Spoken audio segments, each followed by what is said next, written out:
going down. That was great.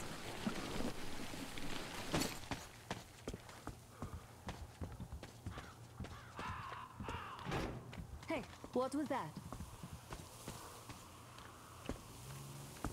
Could you check it out?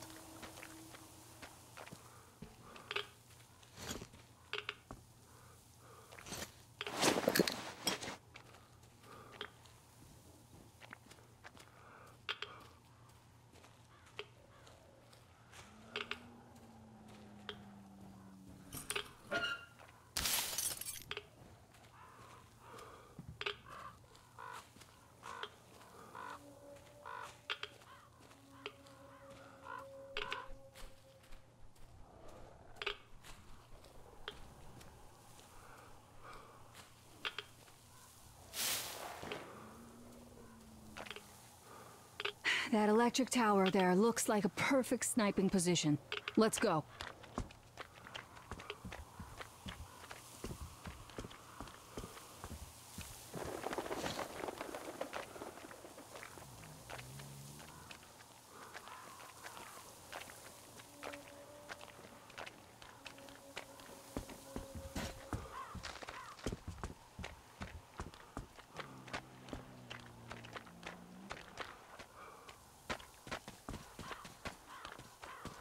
Look, a rabbit!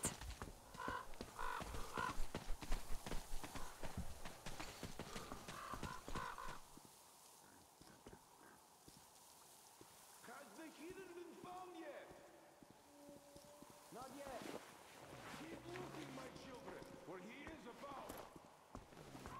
So, where is that heretic? He came by boat during the tournament. And then what? Well, he was just there and then he kind of disappeared.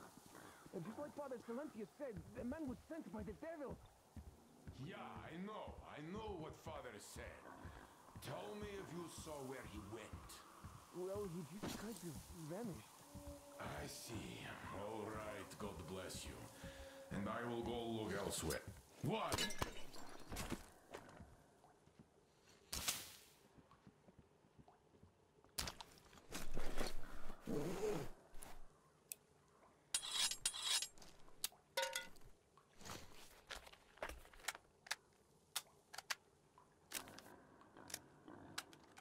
Have you found him yet? Or should I look for him myself, brethren?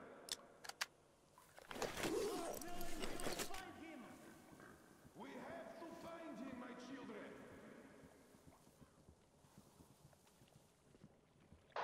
Hearthstone, I can't cover you when you're inside. I'm changing position to meet the woman and child. I know you can handle this just fine. What is...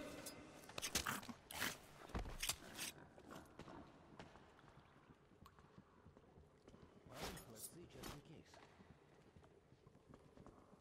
If God's hell, there will be nothing at all. What's behind that crate? What in the doors? What in God's name? Are you okay, brother? That hidden sky. Attention! There is a dead body here, brother! He's dead.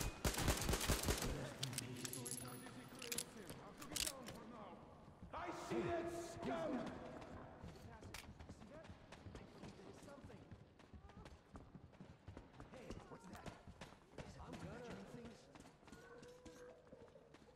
Brothers, the heretic is here! Brothers, there is something up there, right? There he is, that scum! In the passage!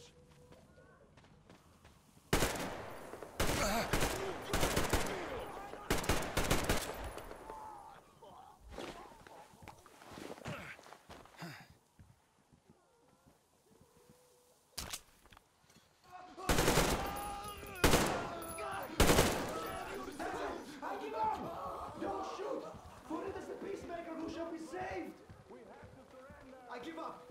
I've no choice but to rely on your mercy, even though you are a heretic. Satan himself, after all!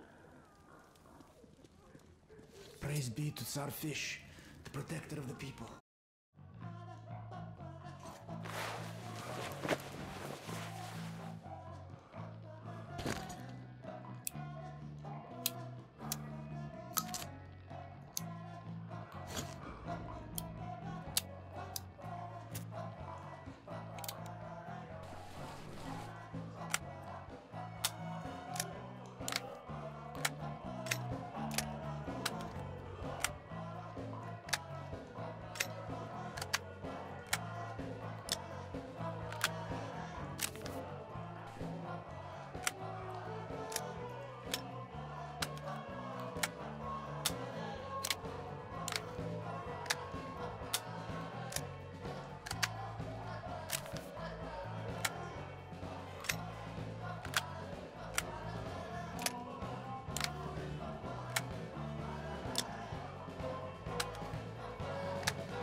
Artyom, I heard you call me.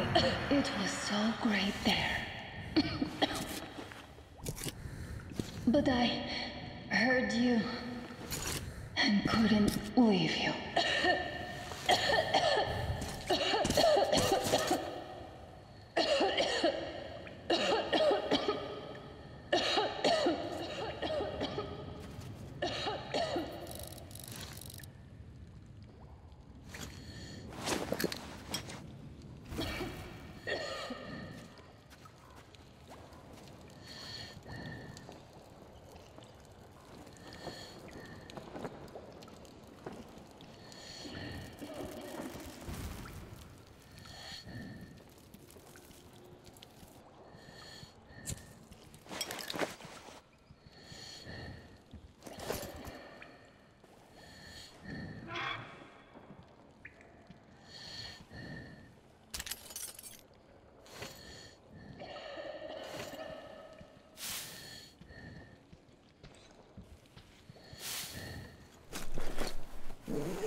Coming up on Up at Noon, Red Dead gets a brand new PC game this week, but it's not what you think. We unbox some very old, stinky promotional cookies and some deep-cut post-apocalyptic fiction to hold you over until Metro Exodus. All that and more on Up at Noon, which is not live this week. Thanks for watching anyway.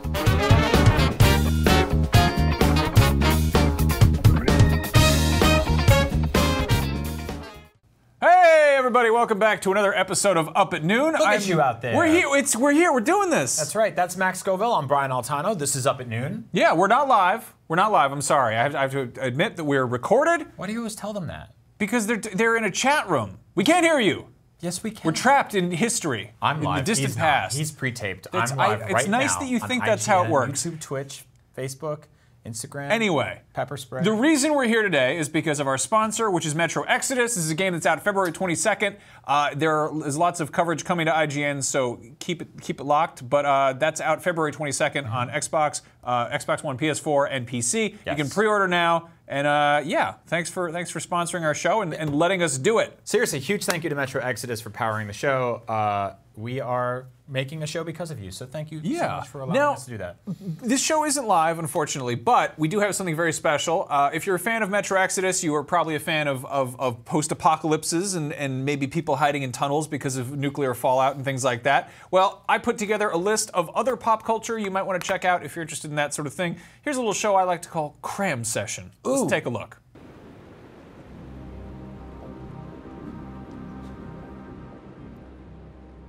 Oh, hi there. Do you enjoy leisurely strolls through irradiated post-apocalyptic wastelands filled with unspeakable horrors? Well, there's no shortage of those, but let's dig into a few deeper cuts that might not be on your radar.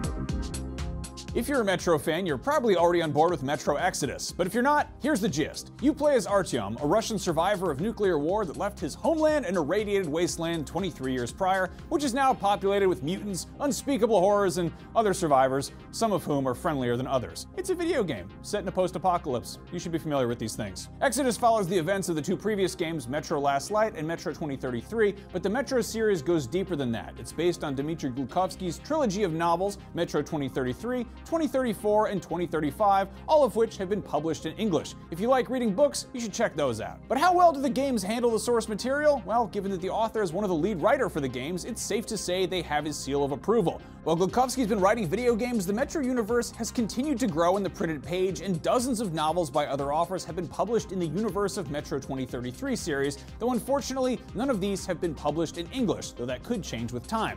Now, oddly enough, the Metro series isn't the only post-apocalyptic Russian sci-fi story adapted into an FPS survival game by a Ukrainian game studio. Before Metro, there was 2007's Stalker, Shadow of Chernobyl, and its subsequent expansions, which had players exploring a wasteland based on the real-world nuclear containment zone surrounding the Chernobyl plant site. And while fallout from a nuclear war might be more thrilling, there's something really terrifying about real-life, actual nuclear wastelands, which you can actually go visit. Very frightening. Now anyway, unsurprisingly, the Stalker series drew heavily from the classic science fiction film Stalker, which predated Chernobyl but dealt with plenty of similar themes. Directed by Soviet auteur filmmaker Andrei Tarkovsky, it's a slow burn, but arguably all modern post-apocalyptic media owes something to this haunting movie. Tarkovsky's Stalker was in turn loosely adapted from the 1972 novel Roadside Picnic, which is another quantifiable sci-fi classic and is very easy to track down in just about any language. Of course, if you're looking for a really depressing Cold War era film about the horrors of nuclear war, look no further than Dead Man's Letters, which was released in the Soviet Union in 1986 and chronicles a small town following nuclear war in which a Nobel Prize laureate desperately tries to help survivors piece things together and clean up. Spoilers, it's not really that possible after a nuclear war. If you'd rather see an American take on how the after effects of nuclear war might pan out, there's a 1983 TV movie called The Day After, which chronicles the day-to-day lives of Kansas residents before, during, and after a nuclear attack. And while it usually gets snubbed in cinematic circles, it's still the highest rated made-for-TV movie in history. A whopping 39 million households tuned in when it first aired, traumatizing an entire generation and maybe convincing a few people that nuclear de-escalation was a pretty good idea.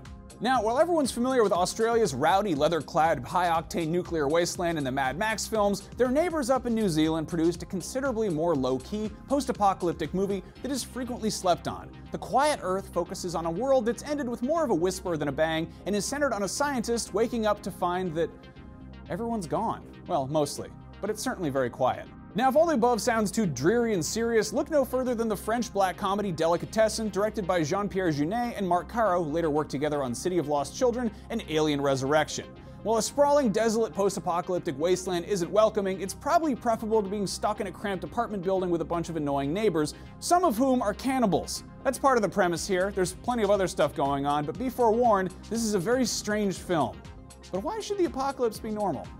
Now, unsurprisingly, a lot of post-apocalyptic fiction is informed by the anxiety that hung in the air during the Cold War, but there are examples that predate the nuclear arms race. The widely celebrated science fiction author H.G. Wells pretty much predicted weapons of mass destruction as well as the dangers of their use in his 1933 science fiction work, The Shape of Things to Come, which was adapted into a feature film in 1936, just called Things to Come.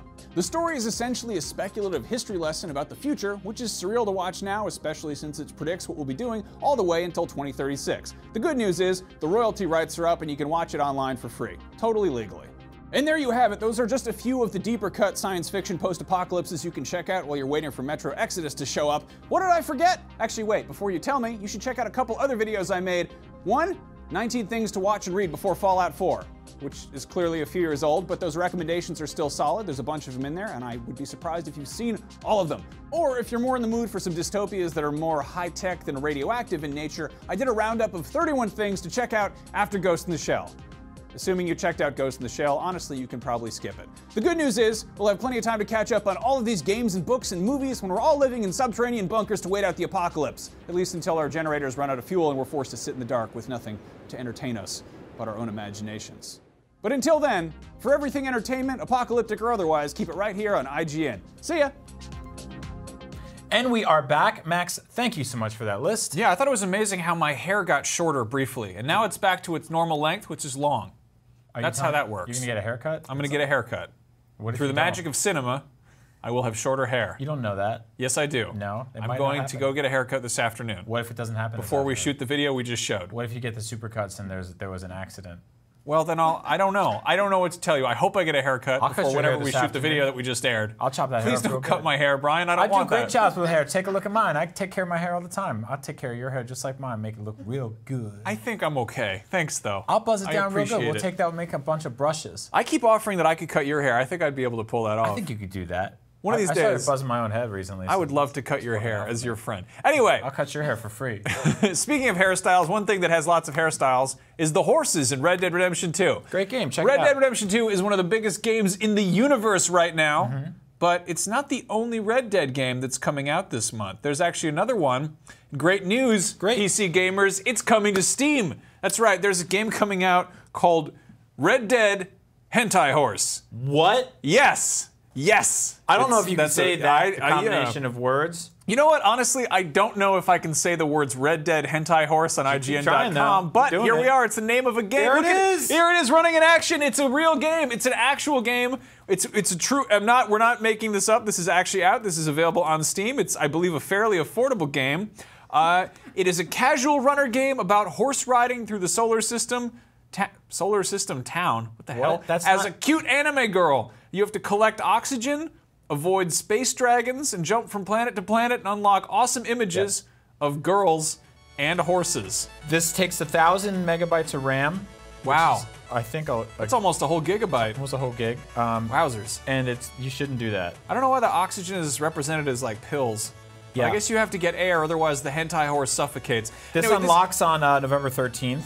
It's quite a thrill. Yeah, it's going to be one of the hottest games. Also, like, you gotta respect the hustle to put out a Red Dead game on PC, like a few weeks after Red Dead Redemption 2. Yeah, honestly, I think Red Dead 2 is going to come to PC. I think that Rockstar hurt everybody. I hope. I know that people were mad the first one didn't come out for that. I do want to point out that this game you can collect money easier than you can in Red Dead Redemption 2. As you can see, there's money everywhere. You get that's those oxygen. Coins. It's oxygen, so the woman doesn't suffocate in space. It's currency either way, so I think I know what you got to give these guys credits. This is a studio that has also put out other such games as Hentai Lolly vs. Pedo Bear.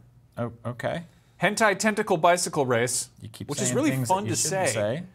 Can I say this? Russian World Cup Battlegrounds. That's actually all right. That's just like, okay. I love this. The SEO, the shamelessness. They also made Disco Zombie Rampage 2 with DJ Trump. Here's a good one. Tesla Roadster going to Mars. And then, of course, there's the hit of the meme, which is Uganda no Way. So that's great. There's a wonderful new Red Dead game. It's out on Steam now, so get ready, PC gamers, it's here. It's clearly made entirely of buzzwords. Look at that back there. Super SEO Blaster Fortnite 2. I think this is the best new Red Dead game to launch on PC this year. Hands down. Yep. What do you think? I think it's going to be and there's demons. Yep. Which Red Dead doesn't have, really. I like it. Yep. Great. Yep. Fortnite 2 Netflix coupon iPad free. Anyway, speaking of free stuff, we've got something horrible here. Okay. We've been wanting to talk about this for weeks. We really have. Our show is intermittently canceled, so we have to talk about it now. Yeah. Okay. So to set this up, in 2000 and I believe 4 or 5, a Mario Party game launched for the Nintendo GameCube. Right? This is a very, very, very long time ago. IGN is an ancient website, and in these hallowed halls are a lot of weird old treasures and haunts, and every now and then we move a shelf or a desk or an employee, and we find some stuff underneath them that we didn't know still existed. Recently, Fran Mirabella III, a great man who is both of our bosses, who left IGN after 18 years of employment here, which is huge. He's covered everything. Video games were black and white when he started covering them. He reviewed the PlayStation 2. Yeah, it's crazy, you know? He started a Nintendo GameCube fan site, and that's how he got a job at IGN. It was a site called Project Dolphin. He went on to create our video team, create just magnanimous things all over the industry. Just a great, great man. He left us. He wrote an article for IGN where he got to hold the GameCube controller and to try to recreate what it was like. He made one out of clay. Yeah. And then wrote about the clay GameCube controller he made. It's just like you can't look at something on IGN without seeing some part of Fran Mirabella's fingerprint, DNA, and slime. And you can't move his desk without finding a bunch of garbage underneath it, which is what we did. So when Fran left recently, I was in Austin shooting a travel show, and I came back and I was really bummed because I didn't get to be here for his last day. And I got back to my desk after being away for a few days, and on my desk was a napkin with a knife and fork on it, a plate, and on the plate was this can of incredibly dusty Sonic Dash energy drink based on the iPhone Endless Runner. And What year was that? And these cookies that were given away as promotional items for Mario Party for GameCube in the early 2000s. Now, these cookies have been kicking around IGN for so long. They are ancient and haunted. They stink of plastic. These, to my knowledge, have never been opened up before. Oh, good lord. I was actually going to offer to eat these. These smell like cancer. No, do not eat these. Oh, so look I don't at know if them. you could see, they have incredibly faint pictures of the Mario friends. They've been yellowed from the sun. They're iced. It says, keep refrigerated if not consumed right away. Ingredients: flour, sugar, butter, whole eggs, natural vanilla salt, dairy products, icing, confectioner sugar, water, vegetable shortening, meringue, natural flavoring, buttering flavors, and food coloring. These look stink. These look like Victorian jewelry. These are horrifying. Yeah, so these... I think that's that smells bad. I'm gonna open up. I'm opening the cookie to see what it smells like because I think it's the grass that smells weird. I really want you to see, like, this is what, here, just really get a look at this. For those of you just tuning in, we are unboxing 17-year-old cookies. Yeah, Fran has a problem throwing stuff out. Wow. So that's Waluigi, probably one of his first appearances was on this cookie. Wario, Luigi, and Mario, you wouldn't know, they all look like Wario because they're all yellowed. Are you really?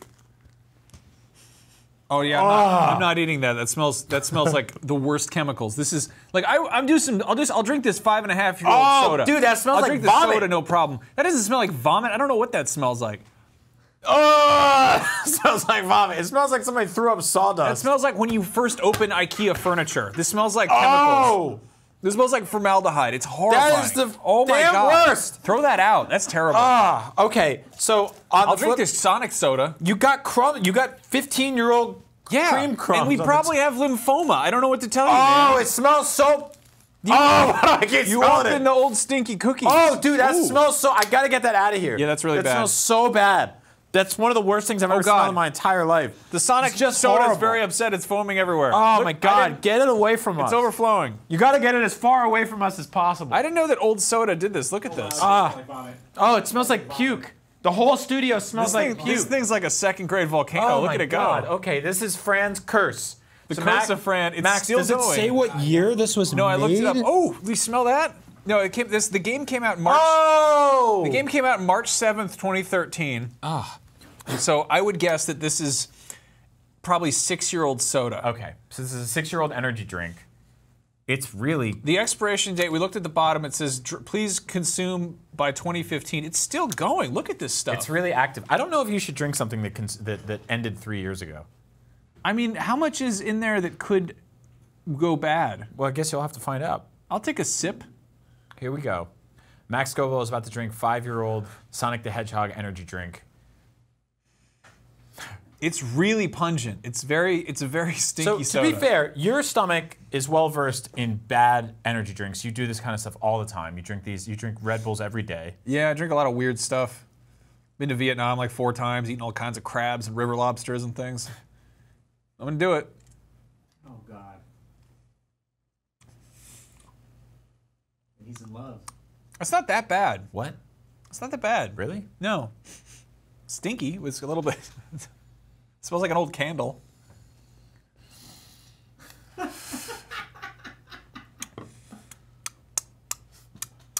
this is the last show I'll do. Yeah, so anyway, if I have lesions next time we do this, that's probably why. I'm probably not going to drink the whole thing, but that's not that terrible. Gotta go fast. Otherwise, it gets stuck under a desk and goes bad. Those cookies, though, are one of the worst things I've found at this office. You left for a few weeks, and I found a cockroach at your desk, and I kept it as a pet. Remember that? And it kept pooping in the jar.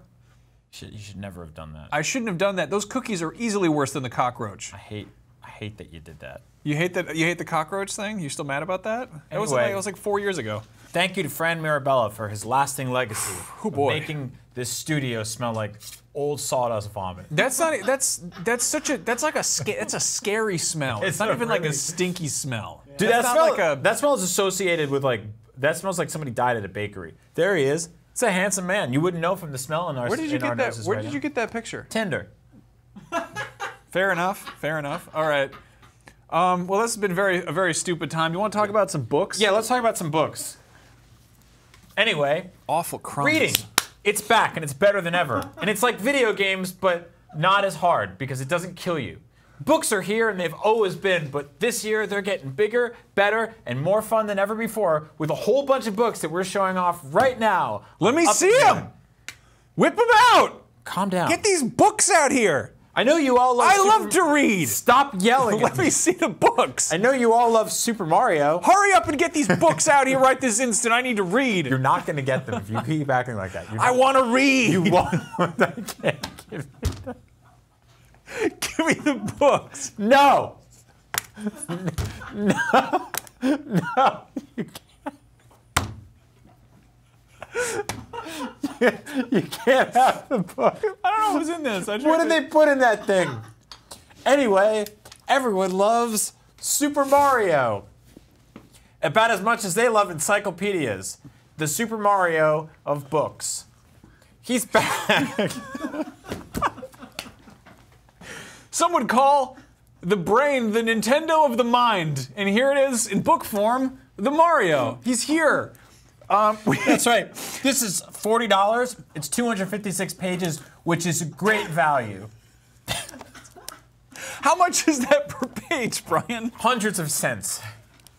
Everyone loves Mario. He's back. But now it's you read it instead of playing the game. So seriously, the book has all sorts. It has a breakdown of all the Mario games. It's like every all level, of his right? friends and the ghost. I like this section where it talks about every game that Mario's shown up in and like how much he plays a role in it. What's interesting is it's like they rate it on a star scale.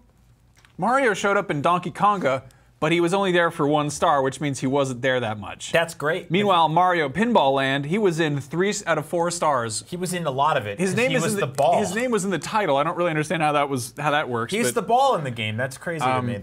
We've seen a lot of really cool books coming out of. This is Dark Horse that publishes. Yeah. We saw there's the Hyrule Historia, and then there's the sort of the Zelda art book that was all the wonderful art over the years. I was sort of hoping this would be like a historical look back at all the different like Mario designs. It's really like a Wikipedia page article that you can keep on your shelf, but it's a lot more colorful. It's more hard data, so if you're interested in that kind of thing, it's a pretty cool What I do book. like is it has basically a chronological breakdown. It's got some of the original key art from the game, some concept art here and there. It gets into stuff like Mario Land and the Game Boy games, which is really cool. It's cool just to see basically how they've done every sprite that's ever been in one of these games before. So that's $40, 256 pages, great page Really, money value there. Just a terrific book. I know a lot of you treat books like video games and you don't buy them unless they're really long. That's a pretty long one, Now, as they say. What if I hate Mario? What if you love cooking? Then you should check out the Fallout Cookbook. This book is fantastic. It's got incredible recipes of it. It's called the Fallout Vault Dwellers Official Cookbook by Victoria Rosenthal. This is $35, 192 pages. Yep. So slightly equal page per dollar value. And it's got a lot of really great things like mole rat sausage manicotti, which is what they called me in high school. But yeah, the saddle up Salisbury steak, birthday cake. This rules. This is. And I think, like, I don't want to knock the photographer of this book, but I think he intentionally made some of it look a little gross, like a little Fallout-y, but all the recipes look awesome. I think they're going for something between post-apocalyptic and like 1950s cookbook. Yep. And I think they nailed it. Yeah, here's Blamco mac and cheese. Yes. I love this. Which is awesome. There's also they have some Instamash. They have some adult recipes. Oh, that's a nice touch. There's this blue cheese in there to make it look especially radioactive. I think they have some adult beverages in here. Ooh, they do. have, they've got melon swamp tail.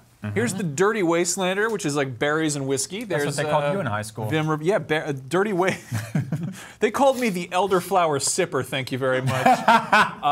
Otherwise known as rot gut. But that's a cool touch. These are really cool. Stim packs, which are effectively Jello shots and syringes. So if you're having a Fallout party, that could be really fun. God, look at this Radaway. This is awesome. Yeah, there's really good stuff in here. Yeah. So that's super fun. I love theme cookbooks. I really want that meat. I'm starving. If you want to learn to cook and you can't do it without it somehow being related to video games, there you go. That's a great option. Coming up next, Die Hard. 2 of the best movies of all time, and 3 other ones are represented entirely in this huge book, this fantastic ultimate visual history of Die Hard. I love the original Die Hard. Die Hard with a Vengeance is up there as one of my favorite action movies of all time. Sometimes, on some days, I will tell you that that is a better movie than the original Die Hard, and if you don't agree, fight me or watch it more. This book is fantastic. It is a breakdown of the first 5 movies. Specifically, this is one of my favorite parts here. Yeah, it's like all these photos of John McClane in different. He's like smiling. So they've got a lot of stuff in here that's basically like here's the surveillance picture of Hans Gruber, right? Like there's a whole bunch of things in there. So there's sort of like tactile little things you can pull out of the book. It's like and check out. Museum in a book, kind of. Yeah, these books are really well done. This is kind of different than the sort of like visual histories we usually talk about in this book because there's a lot more written word in here, which is cool. Also, if you're not a fan of the later Die Hard movies, the good news is this is like half the first movie. Yeah. Like there's a ton of stuff going on here. There's some stuff about deleted scenes. Yeah, it's like literally half the book is about the first film, which is good. And then they go into like, making the second one and making Die Hard with a Vengeance. And there's a couple things about the later movies that are less popular, but I think over Thanksgiving break, I'm just gonna watch Die Hard 1 and 3 and just read this book because this is just awesome. Yeah, and it's cool. It's got all like the kind of gimmicky concept art, fold out stuff, but it also is like this is like a probably the most comprehensive Die Hard book that we'll have. That's right. For quite some time. This is $50 out November 13th, 240 pages. I think you can get it cheaper on Amazon, but it's kicking around out there. Our friends over at Insight Editions made that. Speaking of Insight Editions, they made a Hearthstone pop-up book. Now, you and I admittedly are not really well-versed in Hearthstone, but we love pop-up books. Yeah. Now, if you are looking to buy this pop-up book and you want to be surprised by all the things that are popping up, avert your eyes because we are about to spoil this book, which is 5 pages long. Are you ready for it? We're doing a Let's Play of a pop-up book on this show for adult children. Oh my God. So this is $65, it's 5 pages. It effectively has gigantic pull-out dioramas, which is what they called you in middle school. Hey! Yeah, there's the titular Hearthstone, the fireplace. A lot of people don't know that that's what Hearthstone means. It means the fireplace. This is great. This is just a mouse going just nuts with a bunch of cards. This little thing rotates down here. You can rotate the Zodiac. Look at all the different pictures in there. This is nuts. This is a great time. All right, the next page is coming right up. Are you ready for it? Yeah. For the thrill? Do it. Blammo. Wow. There are the cards, and That these smells all great. These all flip open. Nothing like the smell of a new book. Can you give Oh, that look again? at that! Flappies, flipping, flapping, slamming a Hearthstone around. So if you got a friend in your life who's into Show us Hearthstone, the rest of the pages, you psycho. oh, fine. Look at this. And then this flips up. There's a whole lot of stuff going on here. It's actually really hard to. What's that down read there at the bottom? Is that a catapult? I can't tell. Your It's computer's blocking it. trying to move it. It's fine. Show me the last page of the book. All right, I'm about to spoil the ending of Hearthstone, the $65 pop-up book. Are you ready for it? Here it comes. Wow. We have beaten Hearthstone. This is awesome looking. Huge. Yeah, become a hero. Flip it open. I love this. So yeah, this is $65, 5 pages. Not a great value of money per page, but if you hate reading and love things that pop out at you, there you go. But the pages have great graphics. No, that's like a super cool Christmas gift for Hearthstone people. Finally, one last thing is the SNES Omnibus. This is a huge tome, basically covering every Super Nintendo game ever made. This is $50 and hundreds of pages. Let's see. Why is there a picture of Frankenstein? Yeah, this is like 500 pages. Oh, Addams Family. Yeah. There you go. Look at that. Yeah, this is cool. I love that we're getting these. We're finally getting like comprehensive books digging into classic games. Yeah, so this I believe is alphabetical and does a breakdown of every single game released for the Super Nintendo. Oh, box Dino art, City. screenshots, cartridge art, and write-ups about the sort of like quotes about them, historical impact, all that fun stuff. So These are awesome. Yeah, they got all the best games. The Flintstones. I agree. And the Flintstones, the Treasure of Sierra Madrock. Cool. Great. So those are 5 books you should check out right now if you love cool things, which you should, because books are great and they're not going anywhere. Yeah. They're back and they're here to stay. Books. Here's a weird piece of information that you may or may not have anything to do with. They are turning a popular Twitter thread into a feature film. This is actually happening. This is hot on the tails of everyone's favorite canceled sitcom, Stuff My Dad Says, based on the popular Twitter account. This is based on a Twitter thread of creepypasta, debatably, that's called Dear David. Now this has been kicking around for a while. Basically, this guy on Twitter was writing about how he thought he had a ghost in his house. And it was like a little boy ghost. And it's all archived on the internet. This dude named Adam Ellis, we can check it out right here. Basically, he's like, I got a ghost in my house. And he did like fan art of it. And then he proceeded to write like a story about how the ghost would show up at midnight and his cats would stare at the door. It's a Twitter thread. It's not like a book. It's just a bunch of little tweets he put together. He's like, oh, my cats get at the door. They like to stare at it. It's really creepy, but in that kind of creepypasta Slender Man sort of way. And the great news is now it's being adapted into a feature film. Do you know why the boy is missing part of his head? Who's to say? They never really solve the mystery because it's a Twitter thread. And I mean, the guy insists that it was a real thing and it's all true, and he replies to people, and it's like, it doesn't really matter. That's kind of the thing, like, creepypasta is sort of the urban legends of the internet, and it's like, who cares if it's real or not? You know, it's kind of the fun is you know, hearing the story and being creeped out by it. So I don't know if they'll try to, like, franchise this and turn it out, but expect a movie called Dear David to come out. Yeah. Honestly, I feel like they are making movies based on way dumber stuff than just a cool story you might have read on the internet, so.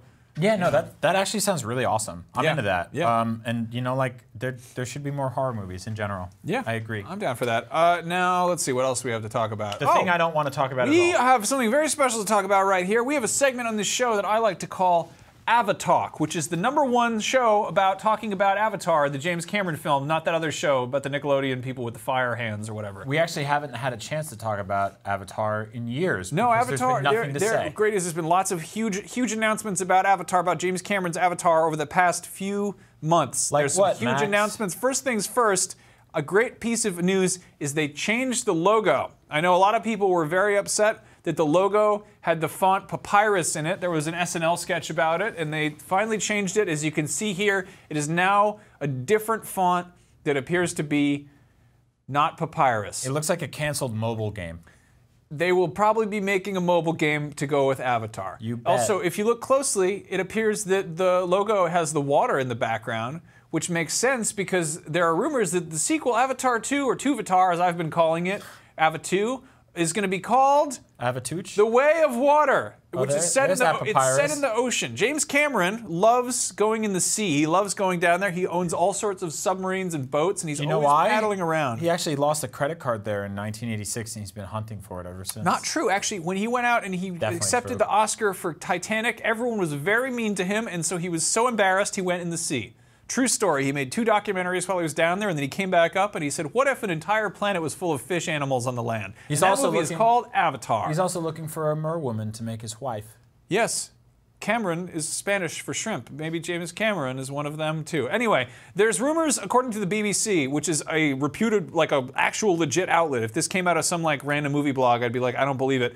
The BBC basically was like, hey, we stole some paper from Avatar's set or whatever, or we found rumors about what the next 4 Avatar movies are going to be called. 4?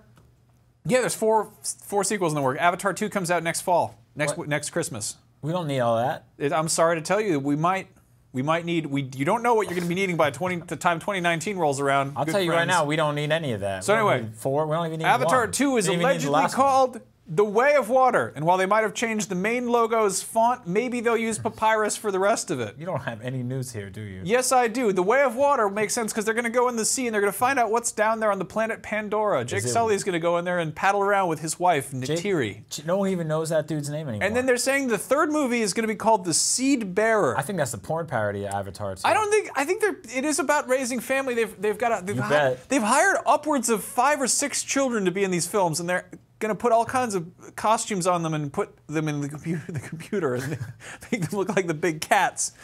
Anyway, the How seed you know bearer. they're making those kids look like those They cats? showed up a picture of the Avatar. We don't get to talk about Avatar enough on this fine program. There's nothing to talk about, man. It's a bad They movie. put out a picture of a bunch of children. They were like, these kids are going to be in Avatar. They don't need to be doing any of this. Avatar Just stop. 2, it's Avatar 3, The Seed Bearer will be in theaters maybe someday. What, and then, like of course, 2041? There's also, who knows? You'll be dead. I sometimes hope so.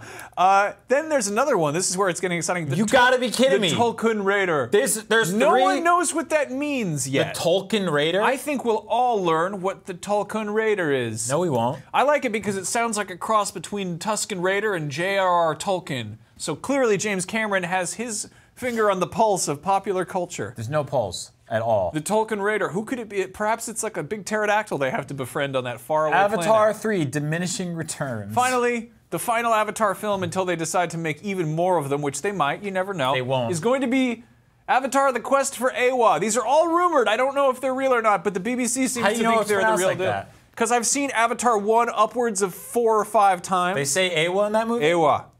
You sure? Yeah, it's like their Gaia. What does Awa. it mean? It's like Hello? it's the tree mother. It's the spirit of the land. We already saw that tree burn down in that bad film. Maybe they're trying to find a new one. It let all Just this. get in another tree. You don't need to move Have that. you not even seen Avatar? The tree spores are everywhere. They're spying on them while they're doing stuff in that hole when their ponytails.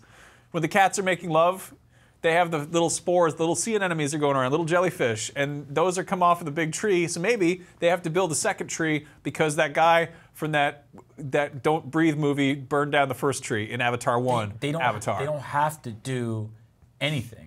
They don't have to do a thing. I think at this point they have to make 4 Avatar They movies. don't have to make any Avatar movies. They can make a time machine, get rid of the first Avatar movie, and just stop it. I'm willing to believe that James Cameron's The Abyss was fair warning, and if he isn't allowed to make 4 more Avatar movies, he will use his friends in the ocean to invade the Earth. We don't want all that. I don't want all He's that gonna go down there Avatar. and get those space butterflies to cause tidal waves. Like I don't in the want 4 director's Avatar cut. movies. Well, too bad, because they're coming out, and if you want... No, they're not if you coming can't- out. If you can't wait to return to Pandora in the meantime, you can head over to the World of Avatar over at Disney. They've been trying to make this movie for 15 years now. It's never going to happen. They're It's never happening. making Avatar 2. It's No, gonna they're come out not. 10 years after the first one. No, it's not. No, it's not it is. going to happen. It's going to happen. Avatar 2 in theaters When? next year. Yeah, you sure about 2019. that? Well, 2019. Not sure. We'll see. What do you want to bet? I don't know. What do you want to bet? $5? Shrimp dinner? I bet you $5 and a shrimp dinner that Fine, Avatar five. 2 will be in theaters Christmas 2019. You talking like a $5 shrimp dinner, like a Popeyes box? Take your pick. Let's Find do out. Let's do a real big shrimp dinner. I thought you were going to say Named like after James a real Cameron. big bet. No, a real big bet about You a want real to big bet? shrimp. You're going to bet a shrimp dinner. I will bet you a shrimp dinner that Avatar 2 is not coming out in 2019. And not even just another Avatar. An Avatar movie will not be theatrically released in 2019. Bet you a shrimp dinner. James Cameron. I don't know. That's what they call the James Cameron. The James Cameron? All right. Yeah. Do you bet? Yeah, I bet you a big shrimp dinner. Big shrimp You saw dinner. it here first. 2019. No idea what we'll be doing a year from now, but if Avatar is in theaters, we're going to be not having a shrimp dinner. That's or I right. will, but he'll be paying for it. And I'll pay for the shrimp dinner. I'll still have to give you the $5 because I don't know how betting works. What? Why would you give me $5? Because I originally bet $5, but we didn't. Anyway, thank you for watching Up at Noon. We have a good time here. We talk about the #1 movie, Avatar. It's not. Well, #1 of what? Ever. Is it? Yeah. No. Yeah. That's 3D tickets. That's nonsense. Avatar, They lied. #1 movie. They lied. They cooked the books. Yeah. People don't even want to see 3D movies anymore. They won't be able to do this movie. Will people see Avatar or will they see the Shrek reboot? 2019 is the year of mysteries at the cinema. You'll have to head down to the Megaplex to find out what sort of things are unraveling. If you're down looking for there. something to really watch in 2019, watch these two boys sit down for a nice shrimp dinner. Anyway, thank you all for watching. I'm sorry, but thank you to our sponsor, Metro Exodus, That's for right. letting us Thank do you, this Metro very silly Exodus. show. That game is out February 22nd. You could pre-order now for Xbox One, PS4, PC, and stay tuned for IGN because there's all sorts of exciting news about Metro Exodus coming from there. And that, back there, is my good friend Alexio, who loves Avatar. Not as much as he loves shrimp dinner. Alexio, you're coming with us. You're getting that shrimp? Yeah, and coming up in just a little bit, Fortnite tonight. Is that happening tonight or in a fortnight? You'll have to tune in every night, every fortnight to find out for sure. I don't know. What does that mean? That They title just- means like every 4 They days just tomorrow. wrote Fortnite tonight in the prompter. Yes. Yes. Yeah. Shrimp dinner. 4 p.m. 2019. Shrimp Stream. dinner. Papyrus font. We're doing it. The Way of Water. All you can eat. And on behalf of everyone else from the Avatar fan community, Brian, I see you. Ewa. Thank you for watching. Good night, everybody. Fortnite Streamer Showdown, 4 p.m. today. Dude, check it out. It's happening. Stay tuned. Shrimp Dinner There it Showdown is. 2019. Stay tuned. Holidays 2019. Good night. I'm sorry.